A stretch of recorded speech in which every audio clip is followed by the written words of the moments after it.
आज हम पवन सिंह के काफिला भोकाल वाले वो वीडियो दिखाने वाले जो सोशल मीडिया पे वीडियो तेजी से वायरल हो रहा है। पवन सिंह के पूरे वीडियो देखने से पहले मैं ऐसा एक वीडियो दिखाने वाला हूँ जिसमें प्रमोद प्रेमी ने किस तरह से पारो को बेइज्जती करते हुए भरे मंच पे आए में गए हुए थे स्टेज शो करने, वहां पे डांस कितना गए हुए थे, लेकिन क्या ही बोल सकते, इतने गंदे गंदे शब्द बोले गए हैं कि क्या ही बोल सकते, लोग उन्हें ट्रोल भी करने प्रेमी को वो सारे वीडियो दिखाते हैं। लेकिन आप लोग वीडियो देखने के बाद जरूर बताइएगा कमेंट में कि क्या इसका गलत समझ है या सही समझे। वो वीडियो देखिए जिसमें पारो को बोला गया है कि 31 में तुम्हें माँ बना दिया गया है।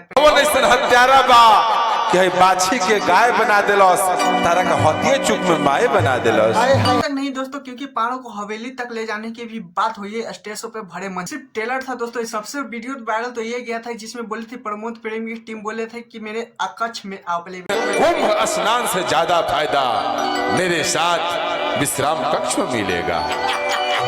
ऐसे प्रमोद प्रेमी की टीम को बोलना चाहिए था, या चाहे प्रमोद प्रेमी भी तो बोल सकते हैं, ऐसा नहीं बोलना चाहिए क्योंकि भरे मंच पे क्या सोशल मीडिया का जमाना है, कुछ भी वायरल हो सकता है, कहीं ना कहीं भले नचनिया कहीं का इज्जत भी है। चलिए आप लोग प्लीज कमेंट वीडियो बताइएगा, लेकिन चलिए पवन सिंह का वो भोकाल वाले वीडियो बताते हैं क्या है सच्चाई। लोगों को पता ही होगा क्या 10 तारीख को हर बार पवन सिंह विक्रमगंज जाते हैं, क्योंकि आप लोगों को पता जब कड़ा काट के सिलसिला में जब रैली स्टेज शो करने जाते थे सिंह पे केस हो गया था, जिसमें हर महीने विक्रमगंज जाते हैं सोशल मीडिया के थ्रू। लेकिन क्या ही बोल सकते हैं, पवन सिंह इस वक्त अभी देख सकते हैं कितना तेजी से जाम में फंस चुके हैं। पवन सिंह को कहीं से कहीं बड़ा हैरानी यह है दोस्तों कि पवन सिंह का काफिला तो वहां तक पहुंच गया, लेकिन इसी जाम में फंसे हुए हैं। लेकिन पवन सिंह को की कुछ ही लोग पहचान रहे हैं। लेकिन अगर आप लोग प्लीज कमेंट जरूर बताएगा कि आप लोगों के सामने अगर पवन सिंह रहते तो क्या आप लोगों का रिएक्शन रहता, प्लीज कमेंट जरूर बताएगा। लेकिन मैं चैनल तो चेक सब्सक्राइब वीडियो को लाइक कीजिए।